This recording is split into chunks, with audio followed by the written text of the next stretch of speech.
Welcome to the Survivor's Guide to Life podcast, and today we are taking a page, literally taking a page out of the past, and I'm going to hold up Peter's book, Trauma, Healing the Hidden Epidemic. And this was published in 2013, and one of the things that was going on back then that really was one of the things that drove you to put this book together was the Great Recession. There was also the wars going on in Iraq and Afghanistan. But the hidden epidemic in the title related, at least in part, to the trauma people were experiencing around the recession. And one of the chapters is actually called Crises and Hard Times. And Peter opened this up over the weekend, started reading, and realized how much this still relates to now. To the pandemic and the crisis we're going to related to that. So that's what we're going to talk about today on episode 92. And we got a title, The Blessing of Urgency. So I'm going to put on my glasses and say hello and welcome to the Survivor's Guide to Life on KPCA Petaluma 103.3 FM. I'm Jenny Stevenson, your host, and joining me, as always, is Dr. Peter Bernstein, or Peter, as he likes to be called. He's a coach and mentor with 50 years of experience helping people in the field of trauma recovery. Our podcast provides practical information and skills for resilience and personal growth during challenging times, and above all, we want to inspire our listeners to find hope, courage, and strength to succeed and move forward in times of adversity. And we could start a little bit, Peter, with when we kind of both listened to the podcast that just got posted this weekend and both heard some things that we thought maybe we'd like to change. Right. I think that just so, I'm concerned, my concern was we pour a lot into an hour's session, episode, but also this is a heavy subject. And we're in heavy times. And when I listen to it, I'm thinking, man, we do have a lot of experience and we do help a lot of people. And that's all wonderful and good, but sometimes you can really pack too much into it and it can get luggy. And you got to ask yourself, after a while, is this helping people or is this getting more burdened? And I felt after a while, this is a lot to take in. And we need to take a very difficult subject, and as our past station manager said, you got to make it more entertaining. Rob was right. He was right. And I look at it, and I agreed with him. I thought our format needs to be more concise and focused. See, we can connect all of these different episodes because there is continuity. We make sure of it every week. Right. But you know what? That's a lot of material to try to connect up. And my mind just begins to remember and associate freely about previous subjects, and it can get a little too much. And I don't want to do that. I don't like it. No. I didn't like the way it sounded. I had a headache at the end of it, listening to it. And yet I thought every bit of it was very precious and valuable material. And that's what we're doing. I think sometimes we pack things in because we want to be providing important things for people, for you who are listening. And we think, this is good. Peter comes in, this is good, we should talk about this. And yes, it is good, but it isn't good if we overwhelm people. Yeah, and we don't want to do that because most people are overwhelmed now. Already. Yeah. And we don't need to do that. And I also think that, we have written so many papers and we have written so many training manuals and a book. And one of the things that happens is these podcasts stimulate us to take a look at some of our older writings. I got to tell you, I keep discovering things and saying, boy, did we do a lot of good writing and a lot of good work. And it's very confirming and reaffirming for me today. I love it. I'm thinking, you know what? We've been in this field a long time, and we have put out a lot of information. I was saying, I hope we can get it out and more, and get people to be able to read and take a look at it and offer them some encouragement and hope during difficult times. And that, to us, that's the most important thing, to be giving you encouragement and hope, and also to give you some some know-how about paying attention to things that are happening that are affecting you, that you could be getting a reading on in yourself, so you don't get out of control with your reactions. And in a crisis, it's so common for people to get so overwhelmed, and so much material from the present is coming at them. That's very unusual, overwhelming, terrifying. Why don't we start, if that's okay, why Yeah. don't we start with defining what a crisis Yeah. is? That was one of the things that you did in your book that I think was good, because it's one of those words that probably most people would say, oh sure, I know what a crisis is. But it really would help to really make it clear what we're talking about. You think it'd be all right to read this short paragraph? Yeah, I think so. Okay.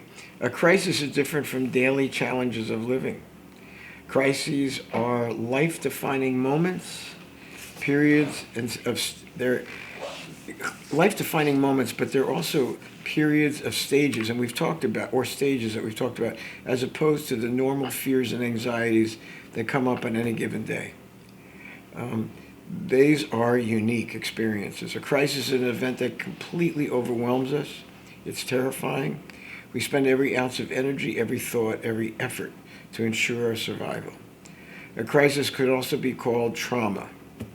Most people in crisis mode engage the physiological stress response, and we'll talk about that we've talked about in our book, and we've talked about, you ought to get our book. It's a good book. Yeah, it really is. I don't usually push it. I should.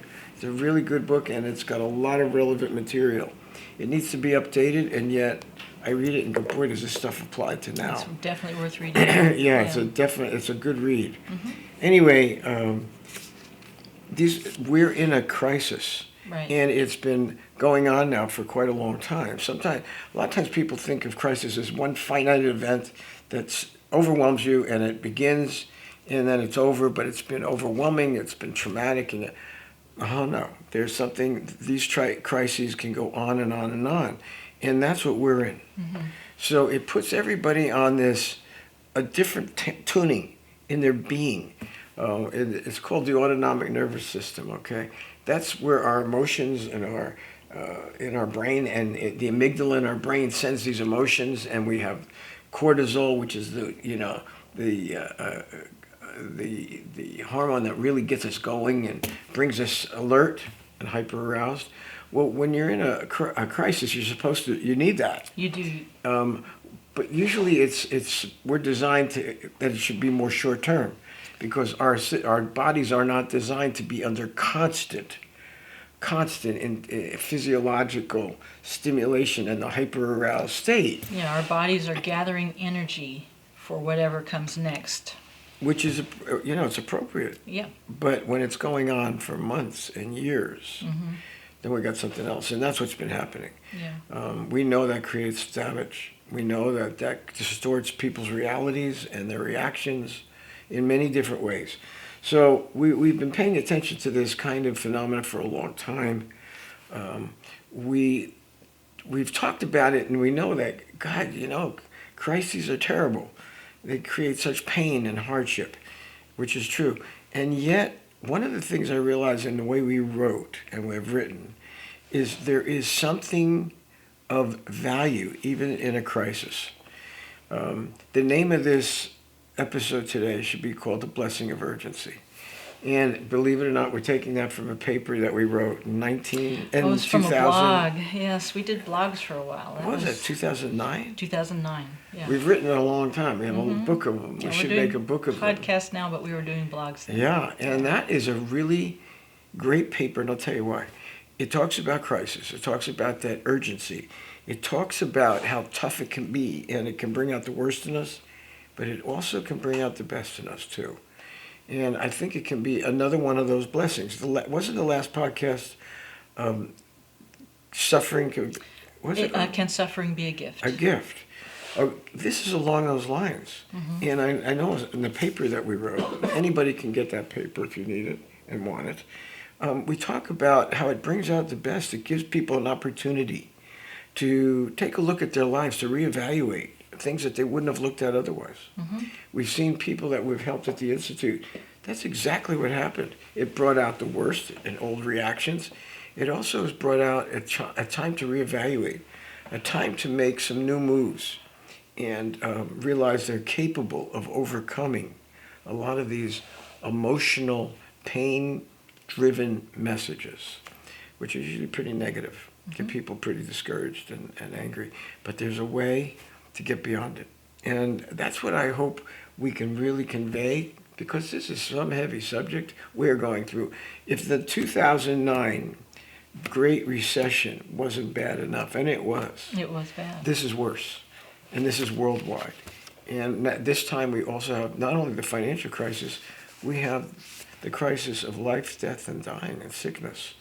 So there's so much more to this time, and it's certainly impacting people all over the world and bringing out, unfortunately, so far, not such good things. I'm heartsick when I turn on the news, and I really can't stay with it that long, because what people are doing with that pent-up anger and resentment is they're doing such harm and damage right now.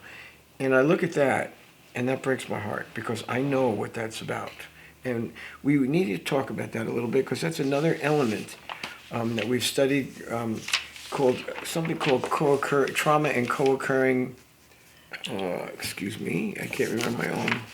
Yes, co-occurring. Co-occurring trauma. But we're going to talk about that in our next segment. Exactly. So this is a good lead-in. So before we do that, we have a minute to just kind of gather together what we've said in our first segment today, so that we make sure that what people can take away is the main points that we want to make. One of the things that we can take away, I'd like you to take away from this, is we want to take a heavy subject and make it a little lighter, and not make our presentations burdensome and long-winded. Even though it's good material, we don't want to overwhelm you, because we know that you're under a lot of stress now, and you're learning to live under some tremendous stress. Everyone really is always in that hyper alert. You can feel it. It's kind of a matter of survival. That's how it feels. And that's what we've been talking about. So we know that that's been happening. Now we want to get to the point of showing people how they can actually reap some rewards and blessings from this. It seems ludicrous, but it's not, because it can be done. In fact, it is getting done. And there's many people that are coming to this and bringing out the best in them, not the worst. And I like what I see with the best, because it has to do with caring about others, which we haven't talked about yet. But I think that basically defining a crisis and understanding it's a very, it strikes at the very core of who we are. Mm-hmm. And it's life-changing, it's overwhelming, it's terrifying. It's not our normal anxieties and fears of life. This is much more intense. And much more out of control. So a crisis is different. The intensity of it, the impact that it has on all of us, it strikes at the very core of who we are. And then we wind up facing ourselves under tremendous duress. So it can bring out either the best in us or the worst, or both. So I think that's really, do you think that's about I think you did well. Good. I'm just double checking everybody. The main I don't want to be points. Yes, I think we got them. So good. Good. Okay. Today we are looking at some writing. Peter's book, Trauma, Healing the Hidden Epidemic. We're working out of some materials that we created way back around the time of the Great Recession that have very much to say to people today, and we want to bring this forward to today. In this segment, we want to talk about how crisis can become kind of enmeshed or bring up a technical term, co-occurring trauma. What's the technical? The simpler way to put it might be saying previous trauma. Okay. And, no, right.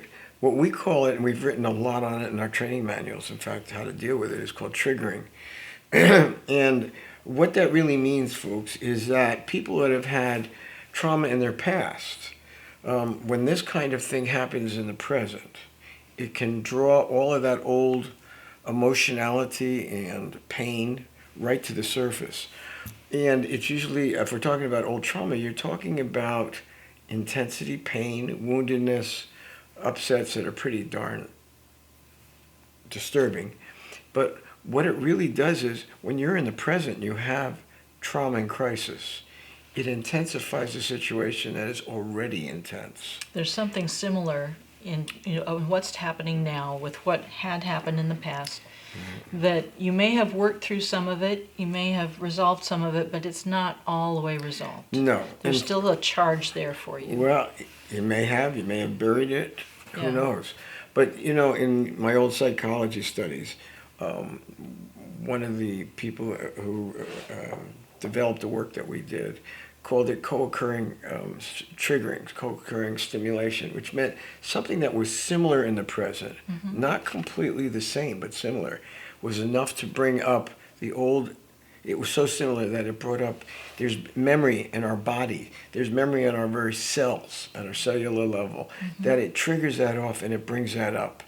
It happens to people, but folks that have had trauma, it really brings it up. And what it also brings up is some very distorted reactions. It's hard then for people to just see what's happening now. They've got that going on, and at the same time, in a real way, they have the past happening. Well, it was real. It was real. And what they really have, one foot in the past and one foot in the present. And what they can't seem to do is sometimes discern or work out which belongs to the present and which belongs to the past. We have seen more people, we've helped more people where their intuition has been damaged because of it, and they need to be sharp and on top of it in the current crises, but they're not. It might be, if we could think of an example right now, that might be of value for the people listening today. I could think of so many.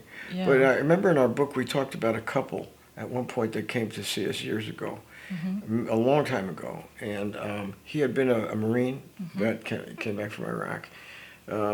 They came in because they were having so much trouble, and their home was being foreclosed. I think they did lose their home, and they were hit financially where they lost their jobs. It was pretty intense, very intense time, and there were so many that we were helping. We were affected by it, and so many others that came through that had relatively stable lives, and all of a sudden they didn't have jobs, they couldn't make their mortgage payments, and the banks came in with a very cruel hit and would take away their homes. These people had kids. And 3 children, I think. I remember when they came in, and it was, you'd think being a Marine and being aggressive, he'd be the one that would be on the hyper alert, really ready to go and solve the problem. Aggressively active. And he wasn't. He thought everything was fine. There's no big deal. Everything's going to be okay. He didn't see the urgency of very much. No. And we found out later that was his way of coping with incredible, horrible situations, horrors. He had a traumatic childhood, but he also had been in horrendous situations in Iraq. But his way of coping was to bury his head in the sand, and he didn't see it at all.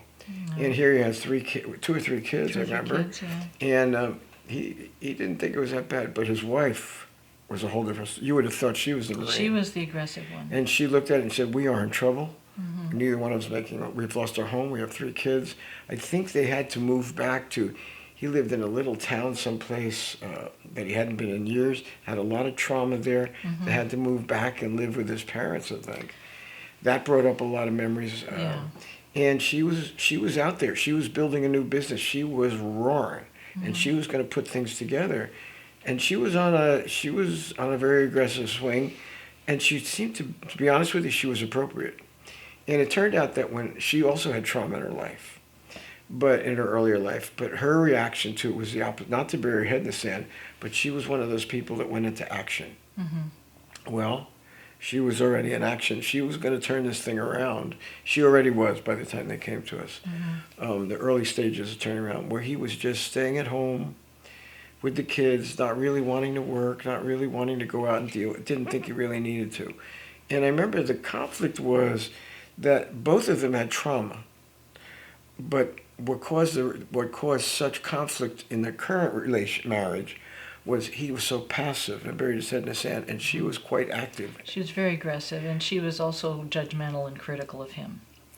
And that anger, that aggressiveness didn't only go toward something positive, it became a real relationship You're issue right. as well. Yeah, you remember. I do It's a long remember. time ago, but yes. Yeah, no, the aggressive thing can be good, but if you use it against your partner, And she was very aggressive. She was also, they're both angry, but his was buried, hers was coming out. Yeah. And she was very blaming him. critical of him, very hard on him. Yeah.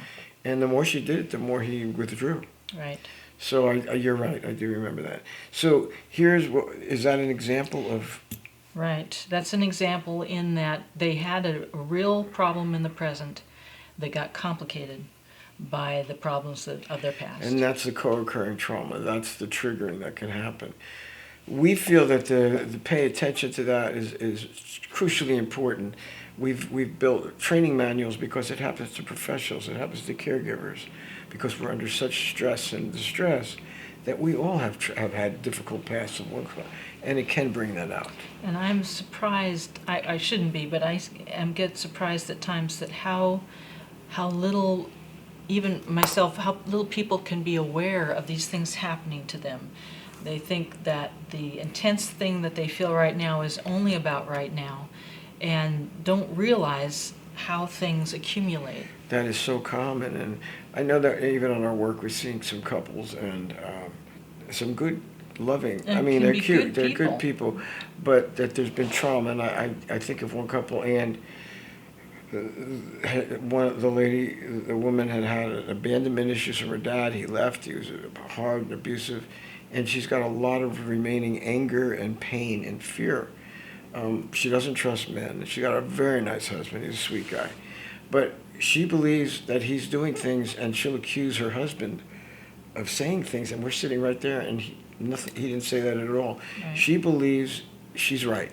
This is when she's stressed or upset about things, and she loses her ability to remember and hold on to the fact that her husband is a trustworthy man. Right, and we've seen this a lot. This Happens in some ways to everybody. Yeah, but what we see is that can happen, but depending on the offshoot of how the defenses and how it comes out, people can go on the attack and be very accusatory and very, very mean-spirited. And nobody's doing anything to them now, but it fits another time in their life. Right. So they're in a situation that is similar, but it's not the same. Yeah. So we have seen that a lot. We know it can happen. In a crisis that like we're living now, one of the things that makes me so heartsick is I'm seeing that all over the place. And it's a sad thing. I knew it would happen. We've talked about it. We hoped it wouldn't, but that it was going to begin to take a political nature. It's going to take on all kinds of massive issues that are going to bring up so much from the past, and they're going to bring it into the present, and there's going to be an angry, violent expression of it. We saw it coming. We didn't know what form it would take, but we knew people were frightened. People were losing their jobs, losing their homes. They were being locked up in home, locked in. We knew there was a lot of pent up. To isolate. The energy was going to be building. Yeah, the stress would build, and all the regular kind of outlets, positive outlets, were not available. That's right. So we knew eventually, and sure enough, it's coming out. It's coming out tragically all over the country. Yeah. It breaks my heart because this is something that if folks would have understood themselves better and understood the impact of the traumatic situation we're in now and understood more about the impact of what they went through in the earlier parts of their life, they could have become more aware and more conscious of themselves in a way that they could have taken some responsibility and taken a much more rational and constructive approach. And that's what it does take. It's not easy. Nobody's saying that. It can feel like it's an uphill battle. But yet it's the one that really pays off in the end. But just to vent rage and attack others and hurt them and kill them and destroy and politicize, there should be no room for that, because that is completely distorted from the reality today. And if there is some reality, by the time this intensity is interwoven in it, you can't even tell what the truth is anymore. It's so confusing. In the meantime, people are hurt. And instead of caring for their fellow man and showing love and concern and compassion, they're attacking and destroying. Yeah. I think that, to me, is one can help people through trauma, which is learning to care, and reach out, and the other is absolutely the darkest. And I think that we're seeing a lot of dark stuff, but I gotta say, I'm also seeing good things too. I see people that are reaching out and are caring. Well, let's wait, because that's what we're going to do next time. But Yeah. before we go to our break, just want to give you a chance to kind of pick the highlights out of what we've been talking about. What would you like people to take away from this topic of how today's trauma, today's crisis can draw up old times, old trauma, old crisis? Well, you just said it. That's what we call it, triggering co-occurring trauma. That's what we're talking about today, and it's happening a lot. We know it because we see it at the Institute, we see it in our nonprofit, we know that happens. I think a lot of people aren't even aware. Yeah. I don't think they know that it's happening. I think other people don't care anyway. Sometimes they don't care. If I could add one thing is that I try to ask myself is how I feel, is what is going on with me right now, is it really the right response now? Is if I feel upset, sad, or angry, is what's happening right now really that big? Is what I'm feeling really about now, or could there possibly be something else happening? Well, you have a lot of training, a lot of discipline. And that's a hard question to answer. It can be, but when you're forced into it as much as we are in our work and the kind of reality we live in, the extraordinary, either we're going to destroy or hurt people, or we're going to deal with ourselves and come back in a much more nurturing, caring, and genuine way. The only way to do that is to do what you're talking about, is to pay attention to ourselves, and to know our bodies, to know what we're feeling, to know what the effect our work is having. We're exposed to crises all the time. Yeah. So we know it affects us. But you're talking about your own discipline and how you've learned to take responsibility. Yeah. Well, you have an incredible amount of experience and training. I don't see a lot of people having that. No. And so they're And to have the under perspective. they're under a crash. What do they call it? They're under a crash. What? Crash course. Yeah, it's a crash course. But what do you call it when is all-nighter? You got to move fast. Yeah. That's You got to right. move fast, and you got to learn it and crunch Cram it in. Yeah. We're looking at people in a cram course right now, Yeah. and they're not doing so good. It doesn't look so good. No. There are some that are, Yes. and there's a lot of encouragement, by the way, Yeah. to care about your fellow man. We'll get to that. We'll get to that. Peter and I are talking about, and I'll hold it up again, we're taking a couple of pages, a chapter out of Peter's book, Trauma, Healing the Hidden Epidemic.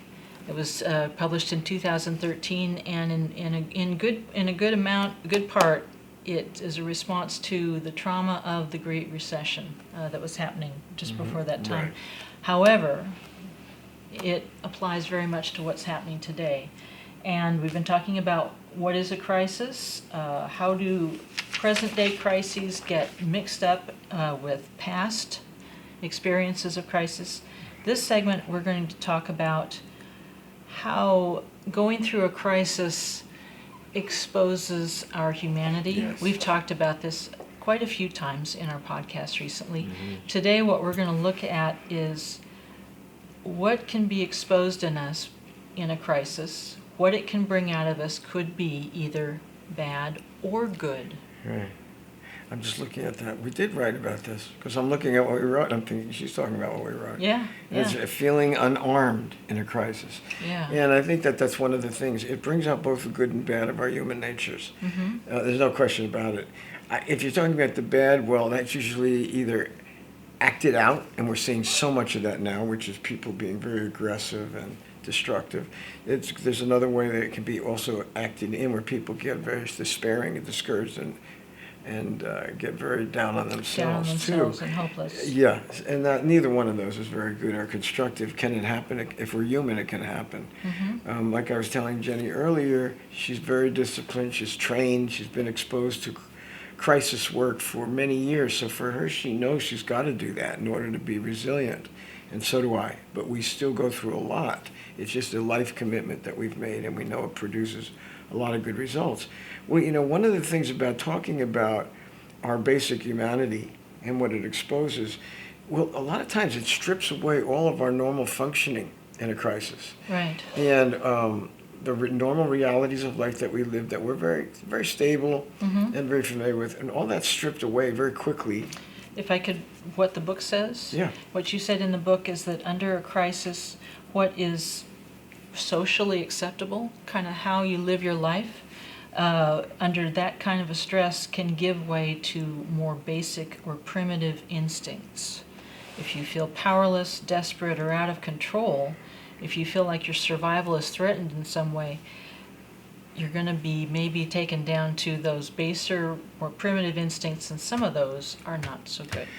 Well, it's both. I mean, you know, if you're talking about true survival, if you're talking about being on hyper alert because there really is incredible immediate danger, absolutely, you better be. But if it's prolonged, or if it's stimulated, as we mentioned before, old material that creates these distortions and intensities, then you're in trouble. Then if you're talking about the more basic instincts, we're going to go to real survival, like thinking that at any minute our very being is threatened. Yeah. And there's no more rationality. There's no more balance. Everyone's for themselves. Kind of. Yes. Yeah. And that's where trouble goes, where it really takes over. I think that that's the worst side of it, and we're seeing plenty of that. But you know, I've seen it also be an opportunity for people to straighten things out that they've always struggled with too. And I see it more that way. I see it as, yes, it's rough. No question about it. But man, it really makes you look at things you normally would not. It forces you to look at things about yourself and your life that you normally would not have taken into consideration. No, they're not all comfortable to look at. Not comfortable, but can be very meaningful and healing. Yes. And I know that sounds a little bit, yeah, I hate to say it. I don't want to say it's like pie in the sky, really lightweight stuff. No. But you know what? It is true.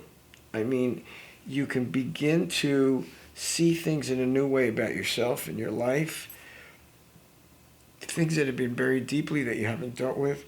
This is a chance where it's going to bring it to the surface. And you can either be destructive and strike out, where many people are doing today. You can turn against yourself, bury your head in the sand, think you're a failure and discouraged, you don't want to deal with anything. That's also very destructive. Or you can begin to look at things in a new way, reasonably. You begin to realize that many of the negative emotions you have about others or yourself are your emotional pain speaking. And that's most of the time, that's not intuition, friends. And that's usually going to get you in trouble or other people in trouble. So that's not where to go. But if you can begin to bring yourself into the present and begin to use some responsible, rational thinking on how to deal with things in the present, that is going to go a long way. And if you've never been able to do it before, this is a chance for you to reestablish some of your survival mechanisms in a brand new way, in a better way. And we've seen that already. We've seen people that are turning their lives around. We've seen people who were absolutely petrified and frozen into paralysis. I mean, they were so scared, their whole identity was on the line. And little by little, they're beginning to take those first steps out and beginning to see things in a new way, a more benevolent way, a more caring way, not so self-centered, not so fearful. So we know good things can come out of it. I remember at the time we wrote that book, we were talking about the Katrina. Yes, that was around that time too. Right, in New Orleans. And the different ways that the community responded at that time. Right.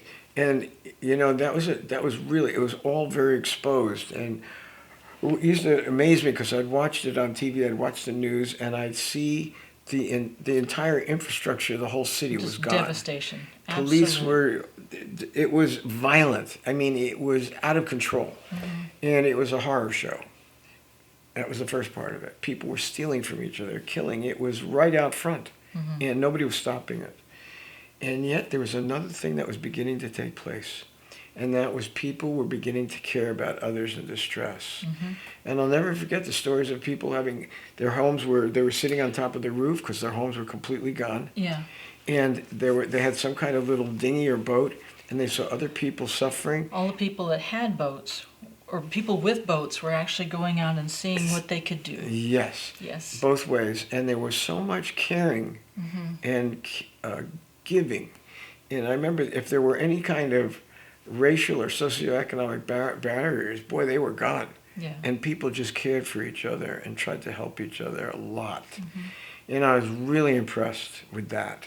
And that was right alongside with all this incredible anarchy and violence. Both happening at the same time. They were happening at the same time. So you saw the best part of human nature and the worst evil part going on at the same time. I think was it Katrina was a hurricane? Yeah. I think that was New so Orleans. clear Yeah. that was what was happening at that time. Interestingly, we're seeing different forms of that taking place now. The one parallel is that Katrina happened to everyone in New Orleans, and the pandemic is happening to everyone, actually all over the world, but no one escapes it if they're wealthy or if they're old or young or anything like that. Everyone is at risk. That's right. But I think that the dichotomy between evil and good there was so crystal clear. It was, yeah. I think it's happening here, and it's not. People aren't seeing it clearly, because they're painting it with political, they're painting it with racial, they're painting it in every other way, and yet they're not seeing that there's a lot of dark, evil things going on. The connection. But you know what? There's also, I see a lot of caring going on too, and a lot of goodness. Yeah. And to me, that's what we want to encourage people to do. One of the ways to move through a crisis is to reach out to your fellow man and begin to care about others, not just about yourself. In fact, the most precious caring that I see comes from people that have their own suffering and pain. And I have an example of that. It's the restaurant owners who have been making meals for the hospitals and for the first responders. Their business was gone, but their skill hadn't. And still read about it. The restaurant owners who are making meals for the people who are on the front lines helping the people who are sick. They could be feeling sorry for themselves, and they aren't. And they should be. Yeah. Yeah, and I see them suffering. They're losing their businesses, and their employees don't have work, and yet they're able to do that. To me, that speaks loads about human nature, the good part. Yeah. And it can be very healing for people that are carrying some pretty deep wounds right now. I think that's one of the ways to heal our wounds, not just from the past, but currently. And that is to help others and to reach out and care for others, and not just ourselves. And doing it while we're carrying our own woundedness makes it a much more precious kind of giving and caring. And it's the kind that's life-sustaining. It's also things that people remember, the impression that it makes. It's just life-changing for others watching it and being part of it or being recipients. So we're today wanting to talk about the good things that can happen. And even though you're in the midst of some emotional and painful hardships, just keep in mind there's going to be some good that can come out of this too. And if you do slip, and we all do, and do something out of your stress that is not so positive, don't give up.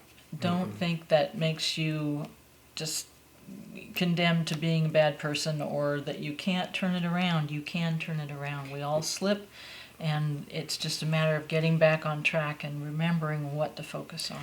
That's definitely right. Yeah, we all have things like that happen. There's one other thing to remember, and that is if your emotions are running high, and they do for everybody, you got to take care of those emotions. You've got to find a way. We do it at the Institute. We have work that we use to help people, especially with the things that the body is holding.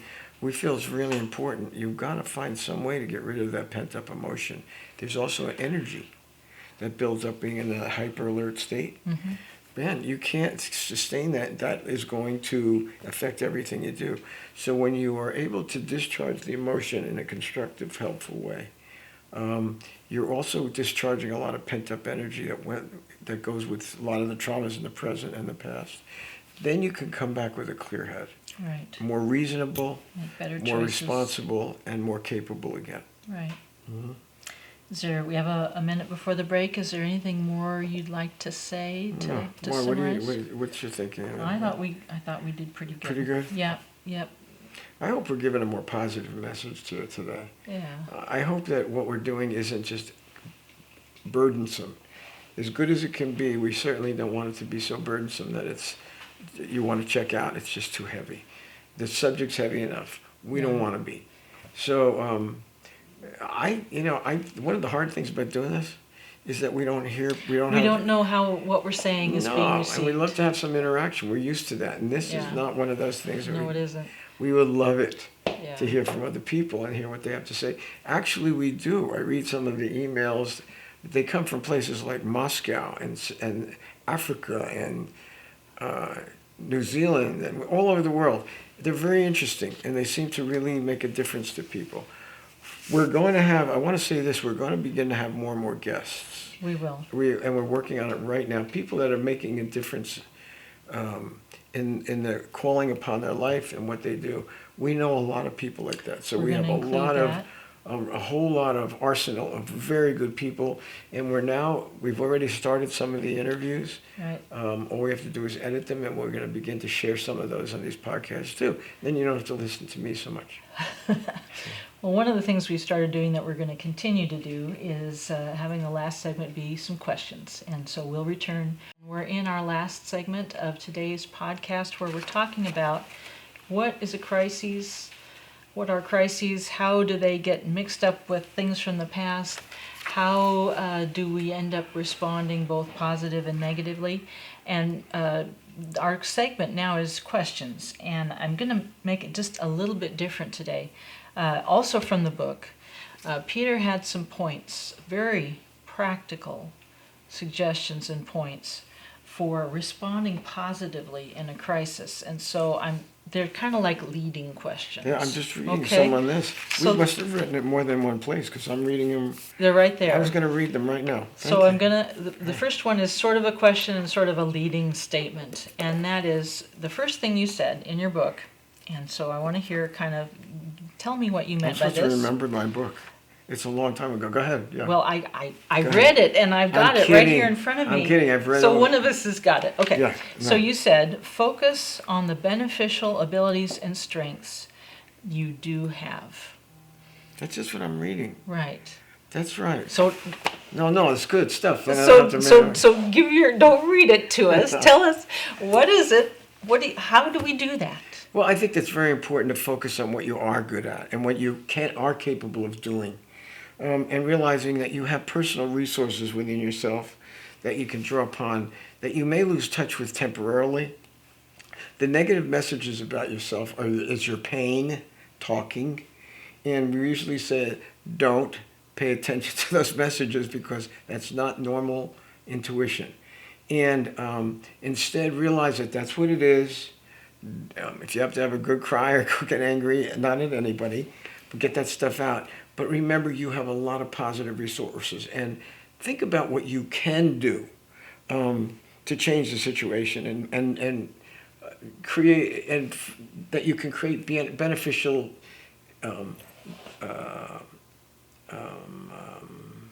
what is the word I was going to think? Effective? No, effective, beneficial.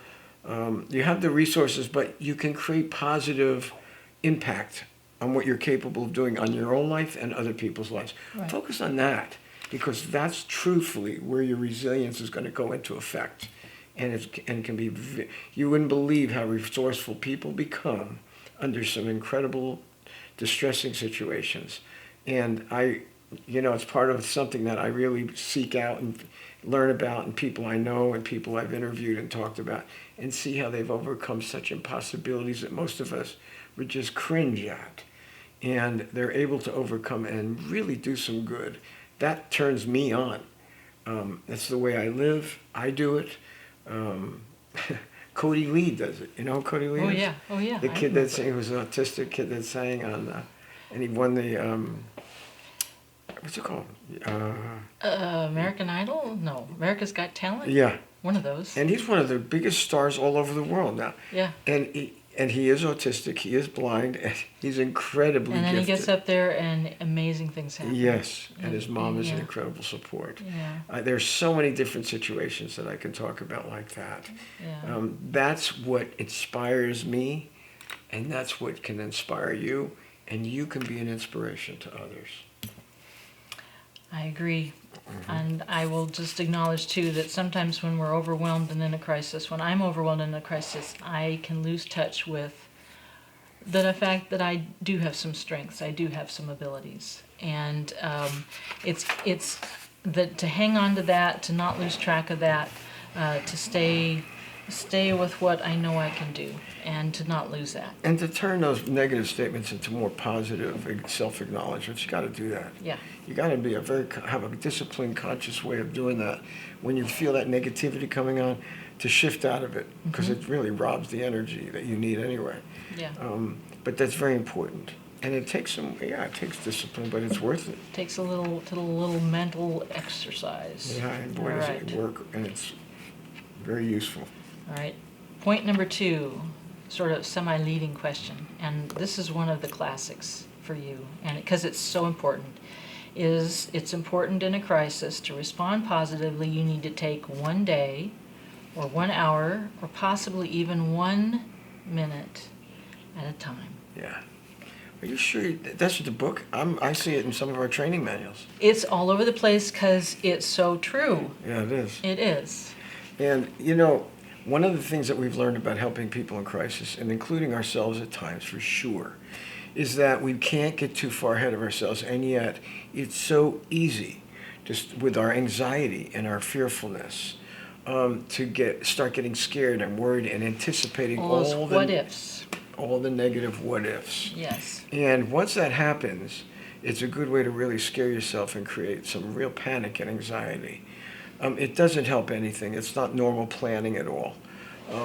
What we're really talking about is the logistics of just getting through. We're not talking about the big philosophical picture now. It's, well, how do you get through a crisis on a daily, momentary, hourly basis?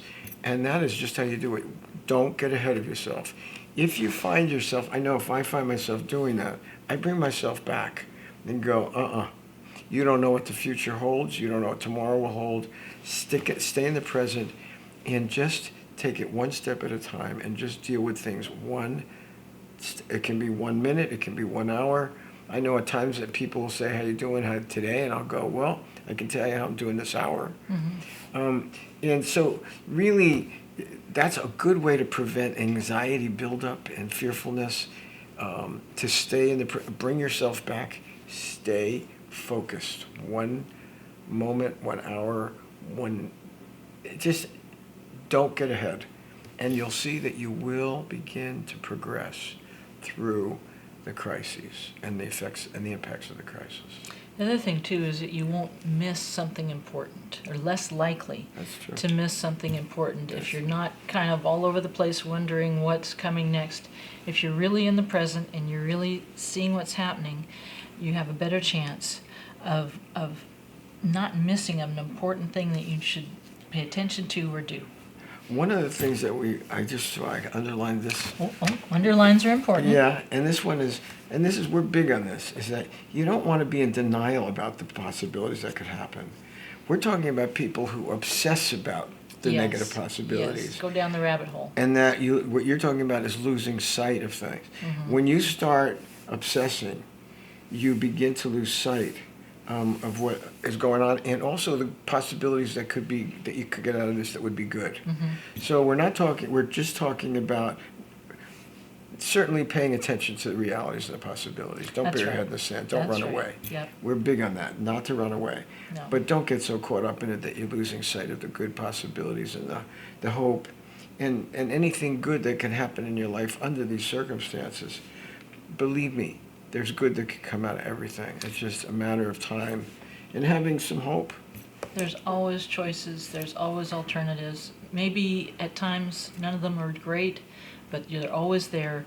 And if you can focus and just be right where you are, you have a better chance of picking the right one. That's right. Yeah. Yeah. Yeah. That's All right. Last one. Okay. So, and this will sound a little bit like one before, but it's different. To me, it's different anyway. Mm-hmm. And that is, you're saying don't focus on what you can't do. Mm-hmm. Right? So to me, there's a little different twist to that than what we've been talking about. And that is, how would you describe that? Because you made a different point at that in the book. Is there something behind that that adds to what we've been talking about? Or should I just kind of keep talking? No, I'm thinking about it. Because, you know why I'm thinking about it? Because you're talking, and all of a sudden I'm reading this thing. It's a little different than I am telling you, folks. We have written about this stuff in so many papers, in newspapers, in professional journals, in the book. And she's talking about it, and I'm getting it out of another resource, and it's being said in a different way. But that's the point. Everybody listening probably needs to hear these things in different ways so that they can pick it up. Yeah. So we're going to kind of come at it from different ways, I hope. Well, I'll tell you what I'm reading. It's one sentence. It Okay. says, acknowledge that it may be difficult to recognize your strength and potential when faced with a crisis. And at those times, you may feel powerless and inadequate. I've had that feeling many, many times. And it may feel like, my God, what I do is just considering the overwhelming impact of the crises and the distress that I'm seeing. What I do just doesn't seem to matter very much. That's negative thinking. So what we talked about, and this is what you're talking about, is not to focus on what you can't do. Focus on what you're able to do, the impact you're able to make, the contribution you're able to make. Focus on that. When you find your thinking going in the other, and when you're facing real distress, it's easy. So easy. For that pain and that feeling of helplessness in the face of this, to go. Don't let it take over. That's your emotional kind of a pain. Discipline. No, you got to bring yourself back to what am I capable of doing right now? Right. Under the circumstances, it may be very low expectations because crises are serious situations, but even in that, you can make somewhat of a difference. Now, am I saying you can make one of these gargantuan great differences? No, not always. Just focus on positive incremental steps that will make some difference. I think of people that we've helped that are sick and that are dying and whatever, and we care about them.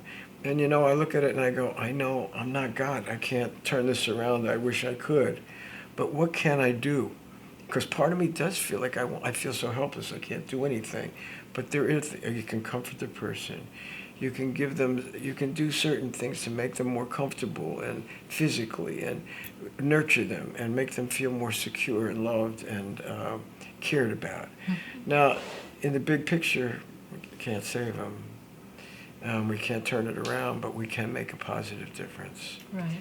That's the kind of thing we're talking about. The expectations are more realistic and rational and positive, loving and caring and giving. And little by little, we begin to make progress in our own healing and our own finding our own pathway through the crisis and the difficulty. Right. There always is hope. So I'm going to check with Steve because you put a finger at me. Do we have time before we close for a summary? That was the 1 minute for the last question. Now you have 2 minutes To close. to close. All right. 2 So minutes. you want a little bit of that to say anything more before I get to my Well, I want to say final that I hope what closing we're thing? saying today is a whole lot more positive than last week. Yeah. Last week was good. I liked it, but I got to say it's too much material and it's too heavy. We don't want to do that to you. We're trying to get you to see things in a more constructive way. Hey, we have our moments too. And I think after last week, we even talked about it. We had a rough week. Very rough weekend. Rough weekend too of Yeah. taking care of difficult situations. We don't get a break on the weekends. Not really. A little bit, but not much.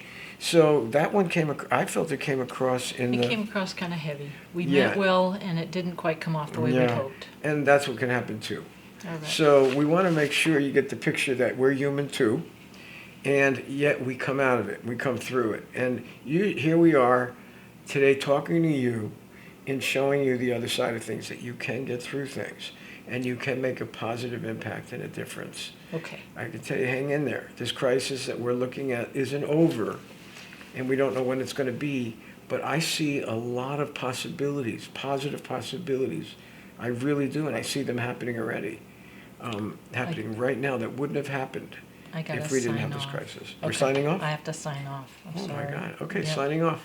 We're gonna sign. Okay. The Survivor's Guide to Life is made possible through a grant from Sonoma Coast Trauma Treatment, a 501c3 public charity that relies on donations, and we hope that what we brought you is of value and you'll consider donating at sctraumatreatment.org.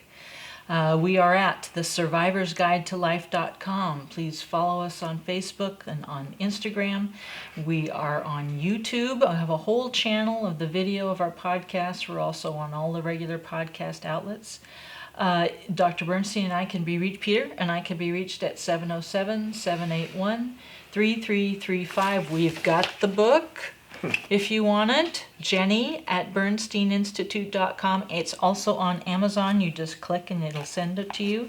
And we hope that what we've done today is of value, and we will see you next time. Hang in there. Yep.